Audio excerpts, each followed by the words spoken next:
Fala aí, meu amigo ligado no Toque Passa, chegando nesta quarta-feira, é claro, para falar de NFL, porque a gente já tá na expectativa muito grande para a volta do futebol americano, da jeito que a gente gosta, né? Faltam 5 dias para os primeiros calouros voltarem aos primeiros training camps, se apresentarem lá nos primeiros training camps. Daqui 2 semanas já tem todo mundo trabalhando em força máxima aí, pensando na temporada. Faltam 22 dias para o jogo do Hall da Fama, quando a bola volta a voar para Raiders e Jaguars. Não é um jogo grande coisa, mas é o futebol americano. E faltam 57 dias para a NFL voltar, ó, com voadora no lustre, com um jogaço entre Rams e Bills. Então a gente tem muita coisa para conversar, muitas notícias e também é hora de tirar algumas dúvidas, responder perguntas. Faço aquele convite para você dar aquela curtida no vídeo, é muito importante, dar aquela curtida, não custa nada. Curte o vídeo, manda sua mensagem aqui embaixo, dúvida, sugestão, crítica, comentário, é muito legal, a gente bate um papo, eu sempre respondendo lá, a gente vai conversar um pouquinho. E também se inscreve no canal, clica no sininho aqui embaixo e faça parte do clube de membros. Se você puder colaborar pro Toque Passa, seguir o seu trabalho, faça parte do clube de membros, é uma colaboração, não tem conteúdo fechado, mas tem algumas vantagens, um grupo no Telegram e tem sorteio. Somos 44 hoje no clube de membros. Com 50, vou sortear uma bola de futebol americano da Wilson, gosta daqui. E com 100 membros, vou sortear uma camisa oficial de um time da NFL. A gente vai combinar certinho. Então, se você puder colaborar para a gente seguir o trabalho adiante, faça parte do nosso clube de membros. Vamos nessa, roda a vinheta. Vamos lá começar aqui com um vídeo especial. Hoje é totalmente esse vídeo aqui, não sei quanto tempo que deu, meia hora, falando de Zach Wilson, né? Não vai ser isso não, daria audiência, né? A gente sabe que daria audiência. Todo mundo gosta do momentinho do Léo Dias aqui, mas essa história agitou a NFL aí recentemente, né? A postagem lá da ex-namorada falando que o Zach Wilson teve um caso com a amiga da mãe. Olha, eu gostei que eu recebi uma mensagem agora há pouco do Alex Silva lá no grupo de membros no Telegram, e ele compartilhou a imagem falando assim, ó, que se isso aí for verdade, né, pode ser a primeira vez que os Jets tenham atingido os 40 desde 2018, né? Não os 40 pontos, mas talvez passado dos 40 anos. Parabéns pro Zach Wilson, né? Falaram que ele tinha que buscar experiência, tá aí, foi buscar experiência. Não era bem essa experiência, mas também qualquer experiência é válida, né? Tudo vale a pena quando a alma não é pequena, né? E falam, então, bom, vamos nessa. Vamos deixar o Zach Wilson lá com a vida dele, não tem problema nenhum, ele faz o que ele bem entender, né? Tá todo mundo bem grandinho, todo mundo é maduro o suficiente para... Bom, eu vou parar com os trocadilhos, as piadinhas aqui. Vamos lá. Vamos começar respondendo perguntas, porque o vídeo de segunda-feira eu não respondi nenhuma. O Daniel Du, eu salvei, tá? Inclusive, só para dizer para vocês que eu já salvei algumas perguntas que chegaram, que tem muita coisa e eu não queria, né, acumular muito o vídeo dessa forma, né? Mas o Daniel Du, ele perguntou como uma franquia como a dos Cowboys, com 5 títulos, pode ter maior número de torcedores da NFL, né? Ele disse que tá aprendendo muito com o canal, eu agradeço, eu elogio aqui o conteúdo, eu que agradeço aqui pela audiência e que bom que saber que você tá aprendendo com o canal. Bom, o Cowboys é uma franquia, é a mais valiosa dos esportes, né, gente? Vale mais do que o Barcelona, do que o Real Madrid, né? Segundo a Forbes, é a mais valiosa franquia de todos os esportes, não só dos americanos, passando os Yankees, mas é o mais valioso time. E, cara, o Texas é o segundo estado mais populoso dos Estados Unidos, atrás apenas da Califórnia. É um público apaixonadíssimo pelo futebol americano. Então, é natural que eles tenham a maior torcida, né? Os Cowboys tiveram ali seu momento de ouro nos anos 90, conquistando vários títulos, e é uma torcida apaixonada, então não tem por isso. Vamos lá, vou ser sincero, o São Paulo o São Paulo é tricampeão do mundo, e nem por isso ele tem a maior torcida do Brasil.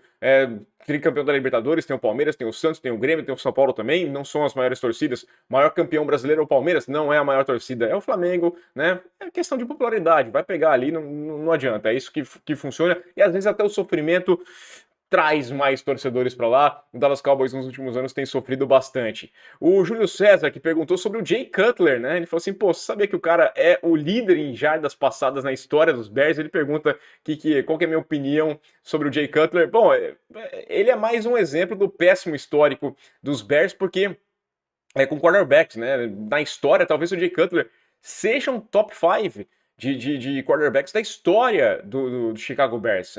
Você vê como eles nunca tiveram assim tanta sorte. Essa expectativa toda que tem em cima do Justin Fields é por isso, né? Eles nunca tiveram assim um franchise quarterback que você fala assim, pô, esse cara aqui tem que ir pro Hall da Fama, né? Vamos ser sinceros, a história dos Bears é muito complicada na posição de quarterback. O Cutler foi draftado lá em 2006, ele era apontado como o terceiro melhor prospecto de quarterback aquela época. Ele foi a escolha de número 11 do draft para o Denver Broncos. O Denver Broncos que nos últimos anos também não tem sabido muito bem draftar quarterbacks, por isso que eles estão apostando mais nos medalhões, né?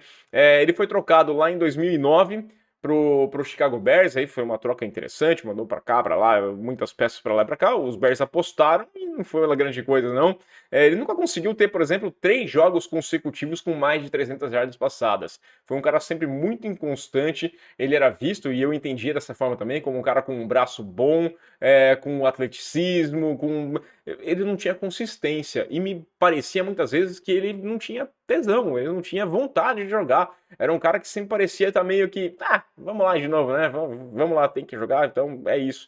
Ganhou um baita de um contrato na época, para os padrões da época era um contrato muito bom, mas nunca convenceu, nunca, com certeza não está na boa memória do torcedor dos Bears, apesar de ter ali suas estatísticas das maiores da franquia, que, bom, tem muitos problemas.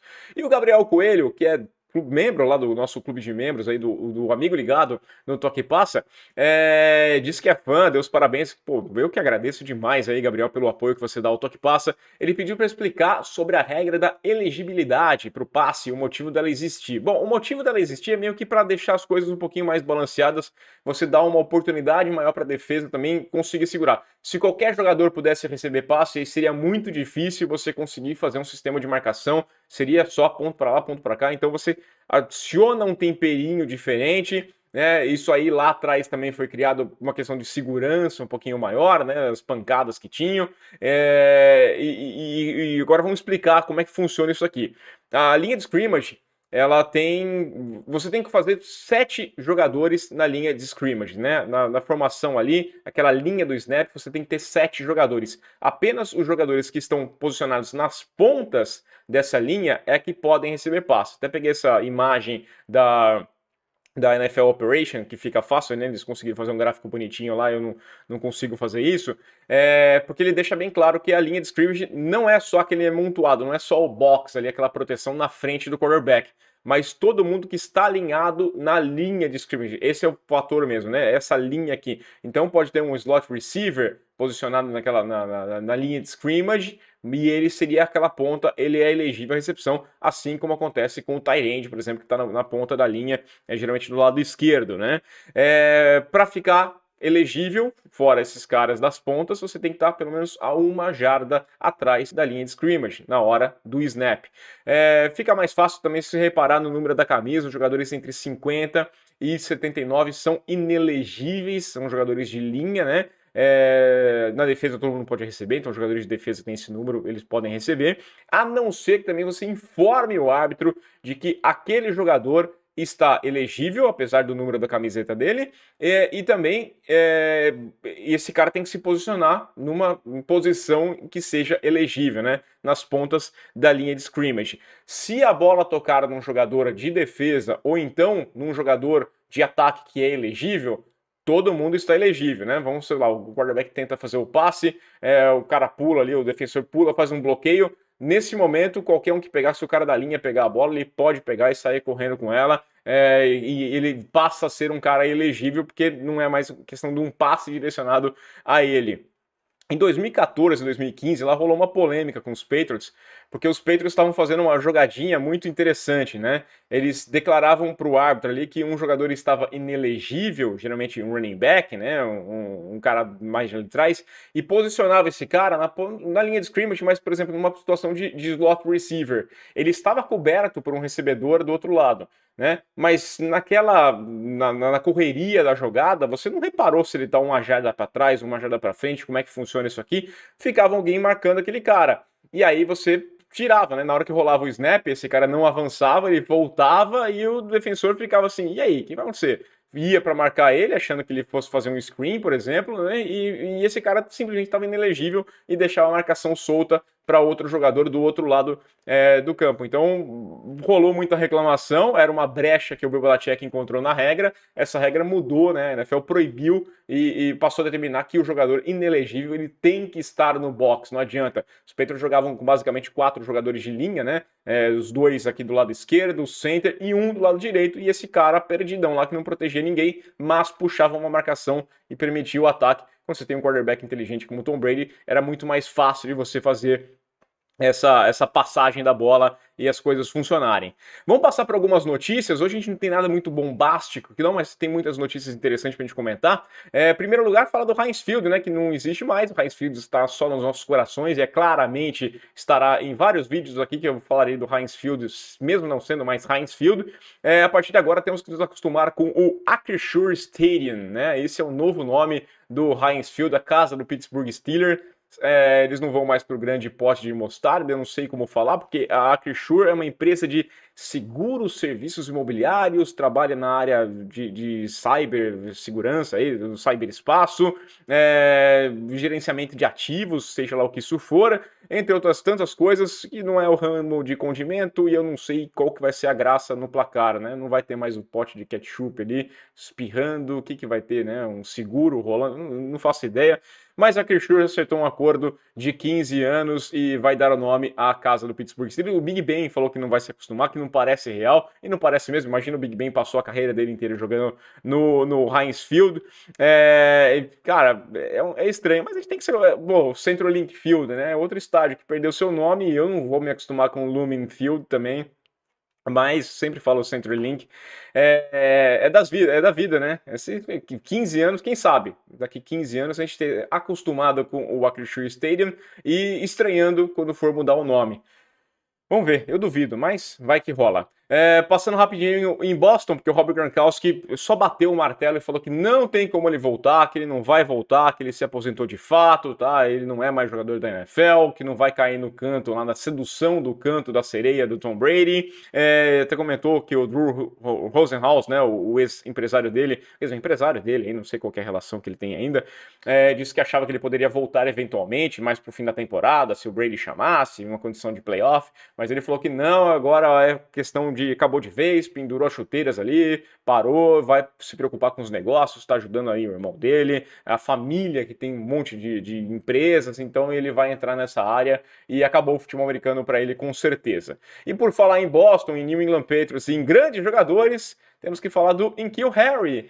N'Keal Harry foi trocado pelos Patriots e agora é jogador do Chicago Bears, a escolha de primeira rodada dos Patriots lá em 2019, um wide receiver que era uma aposta do Bill Belichick, né? Todo mundo ficou meio com o pé atrás da escolha naquele momento e se confirmou que o Belichick tinha errado. A gente sempre dá o benefício da dúvida, né? Fala assim, não, o Belichick, para ele ter pego, ele pode ter visto uma coisa que a gente não viu, né? Não era o melhor nome, tinha outros nomes muito mais interessantes, mas ele pegou em N'Keal Harry. Talvez esse cara seja bom. Não era bom não, e o N'Keal Harry tá fora do New England Patriots, foi trocado por uma escolha de 7ª rodada em 2024. É isso mesmo, né? Os Bears passaram a perna, levaram um jogador de primeira rodada em troca de uma 7ª rodada em 2024. Ele deixou o N'Keal deixa a New England sem deixar muita saudade, não. 36 jogos de temporada regular, 57 recepções e 598 jardas, 4 touchdowns. Essa foi a passagem lá do N'Keal, que na primeira temporada teve um benefício da dúvida porque vinha de lesão, né? Ele ficou fora do comecinho, jogou apenas 7 partidas. Aí ele recebeu apenas 12 de 24 passes jogando com o Tom Brady, tá? 105 jardas, 2 touchdowns. Tá, mas sei lá, não pegou o playbook dos Patriots é difícil, vamos ver ano que vem. Aí jogou com Cam Newton no ano seguinte, 14 partidas, 33 recepções de 57 passes em sua direção, 309 jardas, 2 touchdowns. Pediu para ser trocado no ano passado, não foi trocado antes de começar a temporada, jogou com o Mac Jones 12 jogos, sendo 4 apenas como titular, 12 recepções em 22 targets, 184 jardas, nenhum touchdown, 55% é o percentual de aproveitamento, de recepção do N'Keal Harry, é quase na moedinha, né? É quase na moedinha, quase 50-50. Passa a bola para ele, talvez ele pegue, talvez não, né? Não tem, aí pegou pouca coisa, sétima rodada apenas, mas ia pegar o quê, né? Os Patriots, olhando o depth chart dos Patriots nesse momento, eu não acho que ele ia conseguir fazer elenco. Então pega alguma coisa e lá na frente, você, né, caso for, quem sabe rola alguma coisa com uma sétima rodada, mas com o N'Keal Harry não vai rolar absolutamente nada, tá bem claro com isso. Ele pode ajudar lá na equipe dos Bears? Pode. Se olhar o elenco dos Bears, é um elenco muito fraco, né? O Justin Fields precisa de qualquer ajuda possível.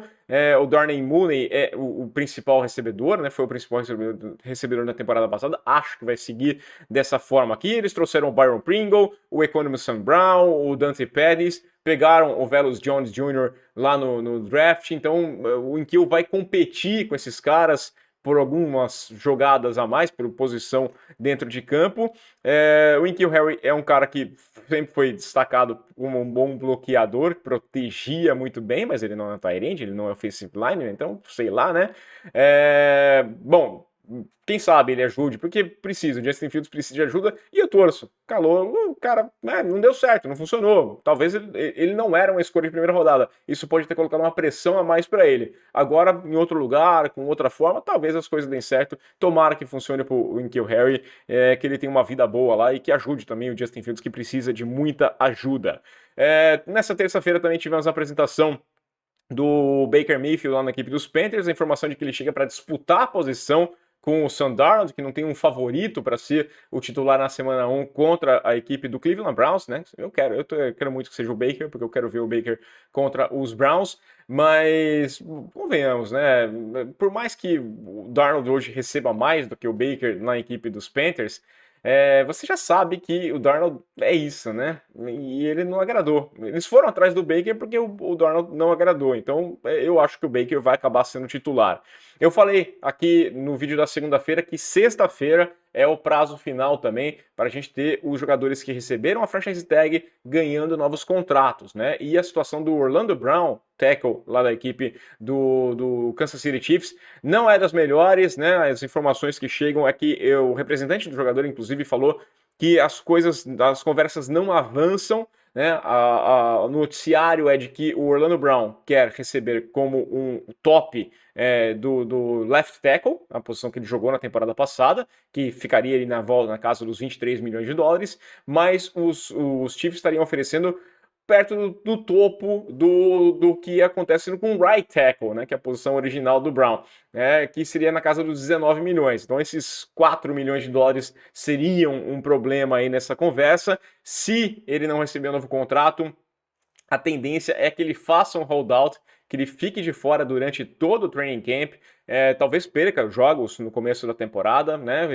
Se ele não assinar, ele não vai tomar multa nenhuma, e quando ele assinar a tag, ele vai receber, se ele assinar a tag, ele recebe valor de 16,2 milhões de dólares, valor totalmente garantido, mas ele não quer isso e ele quer meter uma pressão, quer fazer uma briga. Quem sabe aí os Chiefs vão lá e dispensam ele, né? Retiram a tag, aí ele vira um free agent, ele pode acertar com quem for. Essa é a queda de braço se ele não ganhar um contrato até na sexta-feira.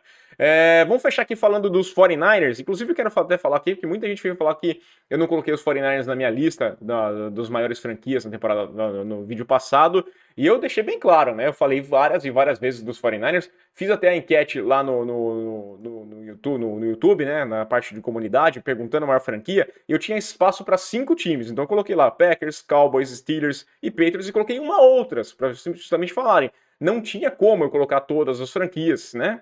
Você pode questionar que os Bears também têm sua importância muito grande na história. Entre Giants e São Francisco 49ers, eu acho que no pré-fusão da NFL, os Giants tiveram um papel fundamental. Os Giants vêm de momentos horríveis, mas que merecem fazer parte desse top 5, na minha opinião. Os 49ers foram irrelevantes por muito tempo, até a chegada do Bill Walsh, tiveram seu grande momento e vivem de novo uma grande fase, mas também passaram por muitos altos e baixos dentro dos últimos 20 anos, né? Até na minha pesquisa aqui, os Patriots estão em primeiro lugar com 30%, os Packers com 28%, dentro aqui mais de 686 votos neste momento. 686 votos neste momento, com os Patriots na frente e outras, muita gente falando, é claro, da equipe do San Francisco 49ers. Respeito a opinião, mas eu não estou diminuindo os 49ers, estou tentando fazer um top 5 aqui. Quem que você tira para colocar a equipe dos 49ers? Bom, mas falar aqui, porque o Don Ye, o agente do Jimmy Garoppolo, tinha falado que a recuperação do quarterback estava dentro do previsto, e a informação que veio do Matt Barons, lá do TheAthletic.com, é de que o quarterback já começou a fazer passes nas últimas, pelo menos há 2 semanas, 2, 3 semanas, ele já está trabalhando os seus passes, né? Eu sei que vai vir piada com o trabalhando os seus passes. Para os 49ers é uma boa notícia, né? Apesar de que o mercado de quarterbacks já parece estar meio assentado, meio fechado aqui, a gente não tem muito previsão de onde vai, mas quem sabe ele já começa o training camp trabalhando normalmente e isso acaba atraindo o interesse de alguém toma coragem para fazer uma proposta, alguém que não está lá grande confiança no seu quarterback, tenta buscar uma opção, ou então a gente tem o caso de uma lesão, como aconteceu lá com o Bradford, né com o Bridgewater que se machucou, e aí né, o Sam Bradford ganhou uma chance de jogar. Pode acontecer com o Jimmy Garoppolo, a gente não sabe muito bem, mas eu queria trazer esse assunto principalmente porque passou batido por mim, é porque eu ouço o podcast do Colin Cowherd, mas eu não sou um grande fã do Cowherd, né? Eu só queria trazer essa informação porque o Mike Silver estava participando junto e o Mike Silver eu gosto mais. A minha bronca com o Cowherd é simplesmente porque eu não gosto muito dos hot takes, né? Eu não gosto de cravar aqui pra você. É uma porcaria, não vai dar certo, não vai funcionar, que é o grande mote da imprensa hoje em dia. Os caras cravam essas coisas, ganham audiência quando as coisas pela fala mais forte e depois ganham audiência quando eles erram, porque o pessoal vê, tá vendo? Você falou isso.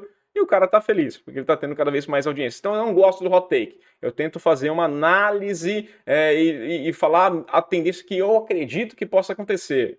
Eu acredito, eu não vou cravar absolutamente nada, e eu acho que o Cowherd vai mais para essa parte de sensacionalismo. Mas ele e o Mike Silver tinham as mesmas fontes ali, pelo jeito, né? Falando da preocupação que a equipe do San Francisco 49ers tem com relação ao Trey Lance, né? Eles citaram alguns fatos, vou até colocar o tweet aqui do Mike Silver falando, né?